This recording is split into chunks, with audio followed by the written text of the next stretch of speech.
Olá, queridos! Sejam todos muito bem-vindos a mais um vídeo nesse canal.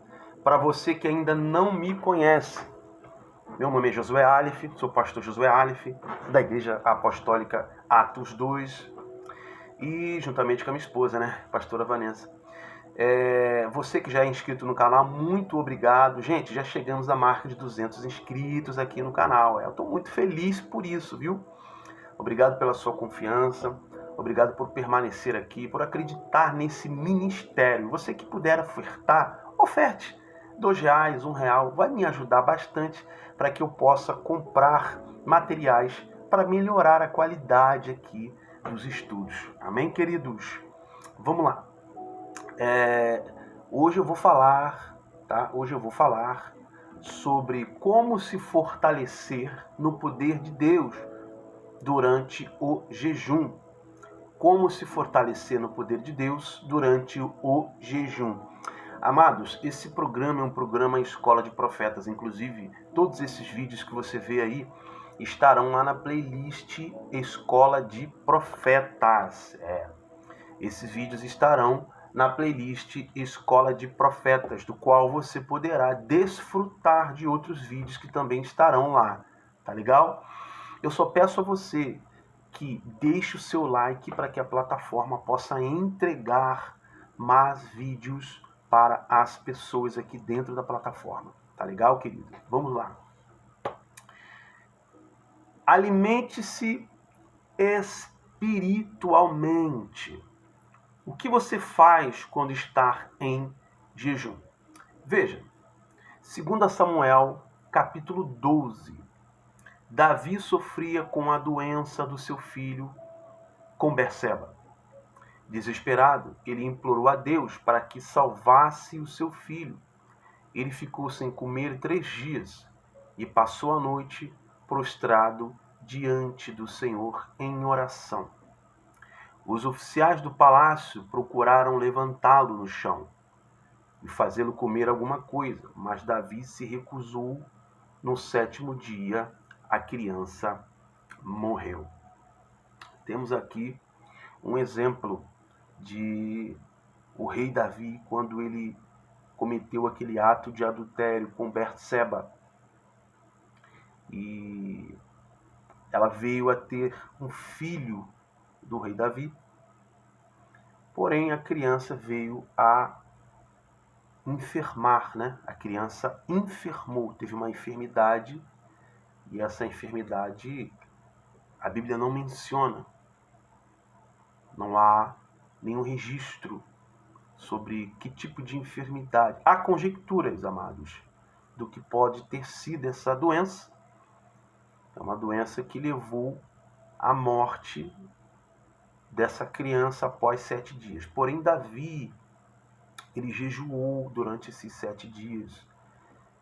É um jejum extremo. Davi, ele não comeu durante esses 7 dias.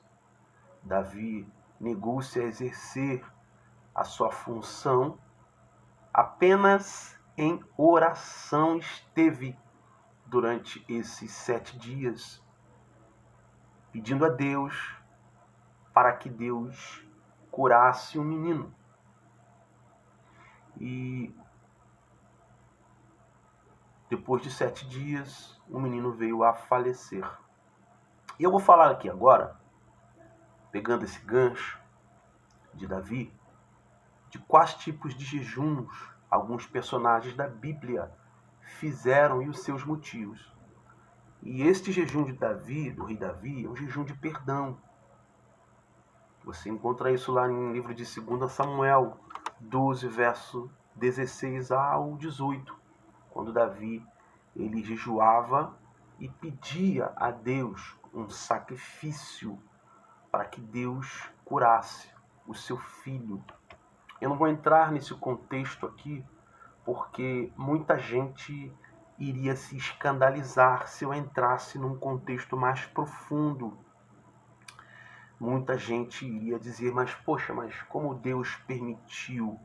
Mas ele não orou 7 dias consecutivos? Mas que Deus é esse? Então eu não vou nem entrar para não criar essa polêmica aqui. Você que quiser saber mais um pouquinho, entra no meu grupo do WhatsApp. Lá a gente pode debater sobre esses pormenores. Não vou me ater, tá? Porque o vídeo também não ficar muito longo, amado. Tá? Mas o jejum que Davi fez foi um jejum de perdão, jejum de clamor, jejum de Daniel, jejum pela presença. Daniel jejuou 21 dias, orando 3 vezes ao dia a cada dia. Você lembra da história? Quando o rei Nabucodonosor solicitou, mas ele erigiu um decreto em que todas as pessoas deveriam se encurvar diante dele. Mas estava ali os 3 moços, conhecidos como Sadraque, Mesaque e Abidnego. E Daniel também estava. Eram exilados na Babilônia. Então o rei editou um decreto de que, quando o som da trombeta fosse tocado, todos deveriam se encurvar. Mas eu vou falar sobre o jejum de Daniel. Daniel jejuou 3 vezes ao dia. E 3 vezes ao dia, durante 7 dias, ele não tocou nas iguarias que foram oferecidas a ele. E o texto vai dizer que Daniel, no seu período de oração, no seu período de consagração, período de fortalecimento através desse jejum, através do jejum de clamor a Deus, de presença de Deus com ele. O texto diz que, por causa deste jejum e por causa desta oração de Daniel, o anjo Gabriel desceu com a resposta. O que eu entendo, irmãos? O que eu ensino? Que Deus, quando você ora, Deus ele responde imediatamente. Só que no mundo dos espíritos vai acontecer guerras para que essa resposta não chegue a você.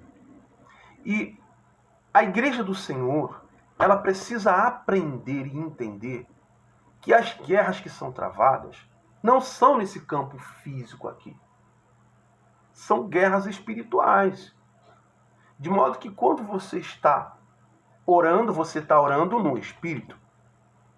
E a Igreja do Senhor precisa entender que quando você ora no Espírito, tem um vídeo meu, tá? Inclusive no Imersão do Espírito foi tema da mensagem.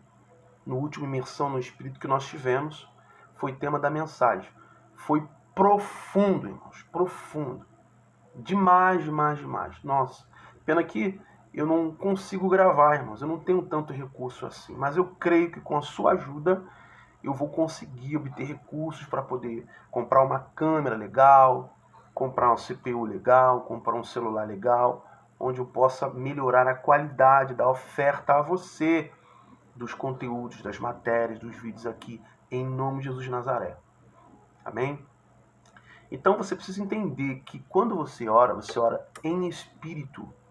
Oração é ato espiritual, irmãos. Oração não é algo físico. Oração é um movimento espiritual. Tanto que Jesus diz, orar em espírito.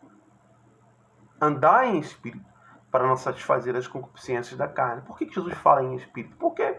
Porque é natural alimentar-se naturalmente, fisicamente. É natural a satisfação das concupiscências da carne. Porque nós somos 100% agora sensitíveis, mas na carne. Por causa da queda de Adão, perdeu o poder do Espírito. A conexão foi quebrada, o elo foi quebrado. Também há um vídeo sobre isso aí na playlist, tá, irmãos? Então, Daniel orou. Gabriel veio com a resposta imediatamente, porém, o próprio Satanás foi para tentar impedir a resposta a Daniel. Daniel insistiu na oração. E veja que foi enviado o anjo Gabriel. O anjo Gabriel foi enviado para que pudesse se opor àquele indivíduo que era o próprio Satanás, que estava impedindo que a resposta de vitória, a resposta das orações de Daniel, chegasse a ele. Agora, irmãos, por que há um detalhe aqui nessa história, que eu quero que você preste bastante atenção. Há um detalhe aqui. No livro de Ezequiel, o profeta Ezequiel e o profeta Isaías, ele fala sobre algumas hierarquias angelicais. Ele fala sobre anjos, querubins, serafins, arcanjos, anjos ministradores, anjos apóstatas e os 7 Espíritos de Deus, que não são anjos. Eu expliquei, já ensinei, tem vídeo aí. Eu vou fazer um vídeo específico, amados, sobre tudo isso que eu estou falando aqui agora no final, sobre os anjos, que é a matéria de angelologia. Eu vou falar sobre o Espírito e quem são esses 7 Espíritos de Deus. Ah, Deus tem 7 Espíritos? Não. Eu vou falar sobre isso em outros vídeos, tá bom? Não vou falar agora, que a matéria é para outro vídeo, para não ficar muito longo. Mas eu preciso que você compartilhe, preciso que você senta o dedo no seu like aí. Compartilhe, irmão. Compartilhe. Compartilhe no seu Facebook, na sua página, no seu grupo da igreja, porque isso aqui é matéria de estudo, tá bom? Anote no seu caderno. Então vamos lá. Há um detalhe aqui nesse texto.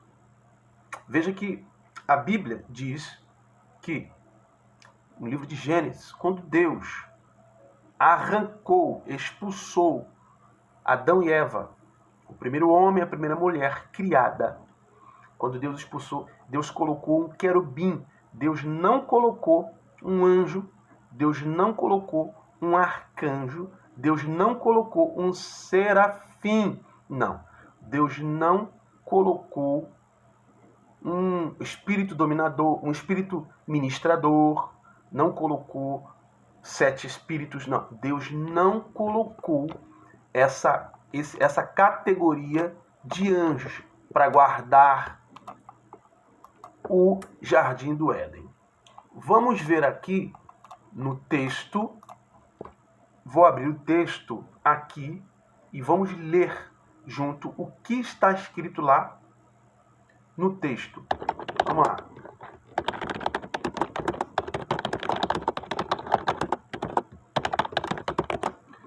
Vamos lá.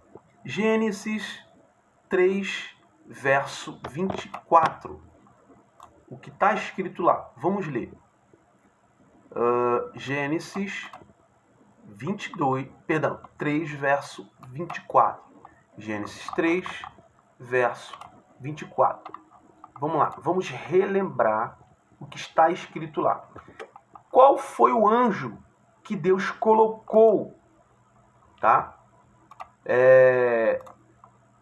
Para guardar o jardim do Éden? Vamos lá. Qual foi o anjo que Deus colocou, a categoria de anjo que Deus colocou para guardar o jardim do Éden? Amados, vamos lá. Gênesis capítulo 3, verso 24.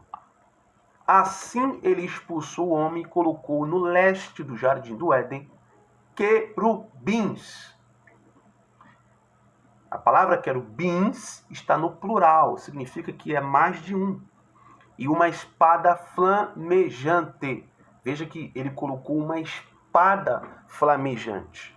A raiz da interpretação dessa espada flamejante significa palavra. Palavra. Não é que Deus pegou uma espada e colocou lá e fincou. Não. Deus selou o lugar com uma palavra. E no literal, isso significa sentença. Deus deu uma palavra de sentença. Tá? Então, isso que é uma espada flamejante. Deus colocou uma palavra de sentença junto aos querubins. E os querubins guardaram o ambiente com aquela palavra de sentença dada por Deus, que se voltava a todos os lados. Veja que esta palavra de autoridade de sentença, ela se voltava a todos os lados. Então aqui, o profeta Ezequiel, ele vê, então ele fala aquilo que ele vê com a linguagem da época. E aí entra o quê? A interpretação de texto e compreensão de texto. Amém? Vamos lá.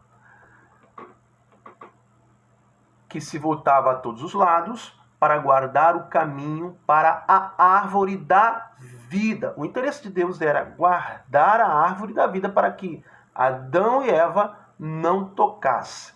Veja, o versículo 24, ele revela para nós que Deus não colocou um arcanjo, Deus não colocou um anjo ministrador, Deus não colocou um serafim, não, Deus colocou um querubim.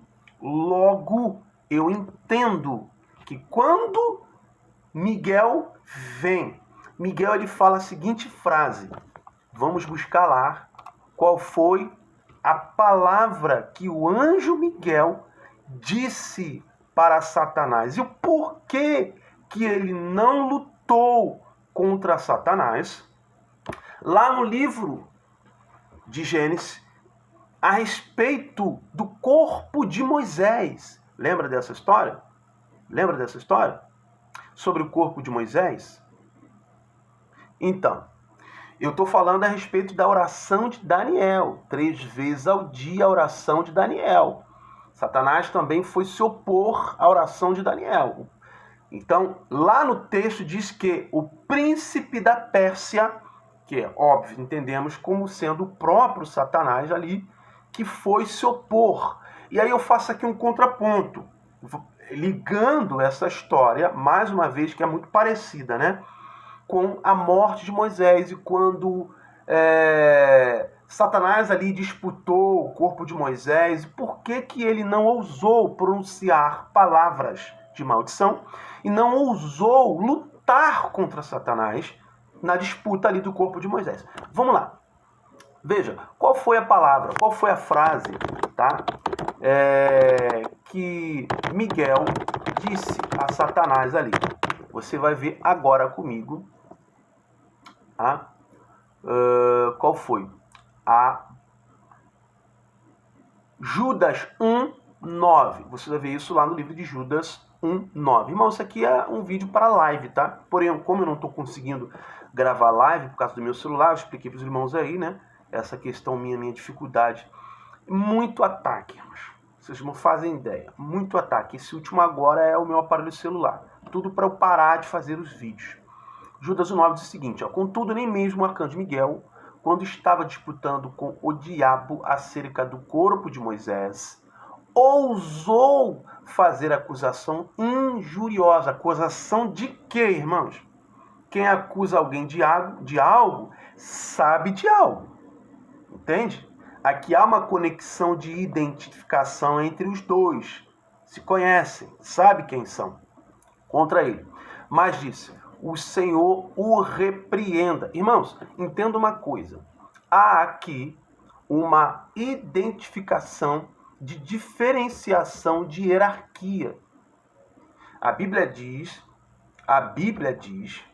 que há batalhas espirituais que acontecem no campo dos espíritos. No mundo dos espíritos, há batalhas espirituais que acontecem. Nós sabemos disso. Porém, há aqui uma diferenciação de hierarquia. Veja que Miguel, ele não lutou contra o querubim. Por quê? Porque um querubim é maior em autoridade do que um arcanjo Miguel.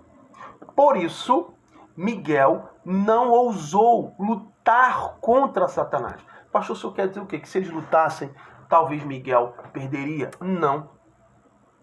Há aqui uma autoridade expressa. Veja que Miguel, o anjo Miguel, eu entendo que o anjo Miguel, por conta da queda de Satanás, Satanás estava aqui, Lúcifer estava aqui e Miguel estava aqui. Quando há a queda, Lúcifer, ele cai e Miguel se posiciona aqui. Porém, ele não deixa de ser quem ele é, um querubim. Ainda assim, ele ainda exerce um poder de hierarquia no mundo dos espíritos. Logo, para exemplo de autoridade, há sobre Miguel alguém que está acima dele, que é Deus. Então, o que ele faz? Eu não vou me opor a você, eu vou chamar quem está acima de mim, que tem todo o poder sobre mim e tem todo o poder sobre você. Então, eu vou exercer o princípio de hierarquia. Existe um Deus que me criou, que te criou. Então, eu não vou me opor a você. O Senhor te repreenda. Então, ele não luta contra Lúcifer, mas chama o poder de Deus. Com essa autoridade que Deus tem, através da palavra, Deus precipita Satanás novamente para o seu lugar. Então é esse o entendimento. Alguns vão dizer, que isso, pastor, mas Miguel é anjo Miguel, anjo Miguel. Bom, eu não vou entrar na questão da função, porque isso é uma matéria para outro vídeo, como eu disse, eu vou fazer. Então, amados, não vos enganeis, tá? Tanto que no livro de Ezequiel vai dizer que tu estás acima dos querubins. Veja que ele não está acima dos arcanjos. Ele não está acima dos serafins. Ele está acima dos querubins. Vamos lá? Vamos lá? Veja. Olha o que diz o texto aqui, irmãos. Olha o que diz o texto. Ó. Veja bem. Isaías 37, verso 16. Olha o que está escrito aqui. Ó Senhor dos Exércitos. Veja que logo o profeta Isaías já dá uma indicação de quem ele é, irmãos. Ó Senhor dos Exércitos, Deus de Israel, que estás, glória, entronizado acima dos querubins, tu somente és o Deus de todos os reinos da terra. Tu fizestes o céu e a terra. Entenderam? Não há serafim, não há arcanjo, não há espíritos ministradores, não há miríades de anjos. Não. Ele está acima dos querubins. O único ser angelical que está abaixo de Deus na função angelical, de autoridade angelical, nas hostes angelicais, no exército de Deus, de proteção à santidade de Deus, são os querubins. E o texto vai dizer no livro do profeta Ezequiel que o próprio Satanás, Lúcifer, era da categoria de um querubim. Logo, ele está na função hierárquica acima de um anjo. Logo, ele está acima de Miguel. Que isso, pastor? Mas que heresia! Estude mais um pouco, meu irmão. Quem é militar e quem já foi sabe do que eu estou falando sobre funções hierárquicas. Vamos lá para o livro do profeta Isaías, quando ele fala sobre o próprio Lúcifer. Olha o que está escrito aqui no livro de Ezequiel 28, verso 14. Tu eras querubins ungido para proteger e te estabeleci no monte santo de Deus. Olha, tu eras querubim ungido. E aí, no livro que eu acabei de ler, lá atrás, no livro de no livro de Isaías 37, verso, olha só, no livro de Isaías 37, verso 16, está escrito isso. Está escrito isso. Ó Senhor dos Exércitos, Deus de Israel, que está entronizado acima dos querubins. Irmãos, veja. O ser que está mais próximo do trono de Deus é os querubins. Agora você entende porque Satanás jamais poderá se arrepender. Ele jamais, Lúcifer, jamais poderá voltar à função e ao reino de Deus. Não há perdão para isso, irmãos.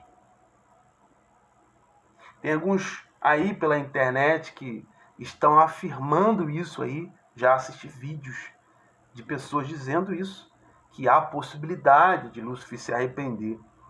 Pelo amor de Deus, não acreditem nisso, amados. Primeiro que arrependimento é qualidade de criação humana. Entende? Só quem pode se arrepender é carne. Espíritos não têm essa qualidade de arrependimento, não, irmão. Isso também já é uma outra matéria para outro vídeo que eu vou fazer. Fiquem atentos no canal. Estou preparando matérias aqui que vão mexer com a sua estrutura emocional, com a sua mente qualitativa. Compartilhe, você que não é inscrito, se inscreva. Vamos lá. E aí, se ele era querubim, também, e caiu, ele estava mais próximo, logo ele conhecia Deus. Logo ele sabia quem era. Irmãos, vocês estão entendendo a função e a qualidade desse anjo que caiu? Isso é muito grave, irmãos, para a igreja de Deus. Tu eras querubim ungido para proteger e te estabeleci. Veja que a qualidade desse anjo era proteger. Aí eu pergunto, proteger de quê? Por acaso Deus precisaria de proteção? E aí é um outro vídeo que eu vou fazer. No Monte Santo de Deus. Monte Santo de Deus aqui, irmãos, é o próprio trono, tá? Estavas. No meio das pedras afogueadas andavas. Essas pedras afogueadas, irmãos, eram os próprios serafins, que eram agentes de purificação pelo fogo. Perfeito eras, aqui está descrevendo a característica dele. Veja que eu não estou. Só um detalhe, tá, irmão? Não vou nem entrar no contexto profundo aqui, que isso é muito profundo. Se eu entrar aqui, vai dar 3 horas de vídeo. Nos teus caminhos, desde o dia em que foste criado até que se achou iniquidade em ti. Veja que o profeta ele diz o seguinte: achou-se iniquidade em si. Ele nem fala que alguém viu iniquidade em Lúcifer. Ele nem diz que ele não coloca um tom de acusação, entende? Achou-se. Você vê que a abstração na interpretação, no cuidado do autor aqui em escrever, na multiplicação do teu comércio. Multiplicação do teu comércio aqui quer dizer que havia bagunças sentimentais. Ele começou a se misturar com a profusão desses sentimentos de egocentrismo, de egoísmo, e aquilo começou a alimentar o coração dele. Se encheu o teu interior de violência e ele começa a planejar. Arquetipo começou a planejar. E pecaste. E aí, quando ele começa o planejamento da traição, ele peca. Pelo pecado da rebelião. Pelo que te lançarei, aqui agora é a sentença, profano, profanado, fora do monte de Deus, ou seja, fora do trono de Deus, que era o lugar, e é o lugar hoje dos querubins de Deus, e te farei perecer. Tá falando da morte. Te farei perecer, morte. Querubim protetor. Veja, mais uma vez o profeta Ezequiel está dizendo a função dele entre pedras afogueadas. Ou seja, ele estava cercado entre os serafins, e o ser que tem poder e autoridade e autorização para estar mais próximo do trono de Deus, porque são anjos protetores, são os querubins. O profeta Ezequiel, no seu livro, ele descreve como é, com a linguagem da sua época, aquilo que ele vê, como ele entende. Então, o profeta Ezequiel, ele descreve como é esses querubins. Eu não vou fazer isso aqui. Então, amados, entendam uma coisa. Quando você ora, há batalhas espirituais terríveis que acontecem no mundo dos espíritos. Por isso que Jesus disse que orai sem cessar. Ele diz para você insistir na oração. Entende? Voltando aqui à matéria. Jejum de proteção. Esdras 7, verso 10. Esdras jejuou e orou para que Deus o protegesse ao viajarem para Jerusalém. Ele se entristeceu muito quando soube que alguns judeus em Jerusalém tinham se casado fora do convênio. Ele aconselhou o povo a arrepender-se e eles fizeram o convênio de abandonar seus pecados. Irmãos, havia uma sentença. Há uma cultura entre os judeus que os judeus não podem se casar com pessoas que não são da mesma cultura, da mesma etnia. Isso é uma lei também que foi dada lá atrás a Moisés para o povo de Israel. E até os dias de hoje, tá, ainda algumas pessoas seguem essa lei na cultura judaica, de que não se pode casar com pessoas de outras nações por causa da idolatria. Então, o povo cometeu isso aqui. O que Esdras foi fazer? Jejum de salvação. Porque a Bíblia diz, aqui na época da lei, que todo aquele que pecar certamente morrerá. Não havia ainda o edito da graça através do Espírito Santo e através do sangue do nosso Salvador Jesus Cristo na cruz. Então, o Esdras aqui, ele faz um jejum de salvação. Ele chama todos aqueles que estavam com ele, vivendo de forma respeitosa e honrosa à lei de Deus, para que pudessem jejuar, para que Deus revogasse a sentença por causa do pecado do povo em quebrar a lei. Então esse é um dos jejuns de um dos personagens bíblicos. E agora eu vou dizer para você 3 princípios básicos para um jejum eficaz. Anota aí. 3 princípios básicos para um jejum eficaz. Primeiro, defina prioridades. Defina prioridades. Você precisa definir prioridades. Deixa eu melhorar aqui a qualidade da imagem para mim. Defina prioridades. A palavra de Deus precisa ser a prioridade durante o teu tempo de jejum. Alimente a sua visão do céu. Busque de Deus conhecer o céu através do relacionamento verdadeiro. E, sobretudo, seja sincero com o seu casamento com Deus. Olha, isso aqui é muito sério, irmãos. Quantas pessoas não são sinceras? Sinceridade tem a ver com amizade. Como é? Você já parou para pensar, amados? Qual o nível de qualidade da sua amizade com Deus? Você já parou para pensar? Pense nisso. O pecado é a comida para a sua carne e ela sobrevive no pecado. Seu corpo gosta de pecar. Sexo, comida, bebida, drogas, tudo isso são alimentos para a carne. Você não se torna carnal comendo alimentos carnais. Você se torna carnal por causa do pecado. Se você quiser ter um jejum poderoso, fuja do pecado, corra e vença. Você quer ver uma coisa que mais destrói, irmãos? Mais acaba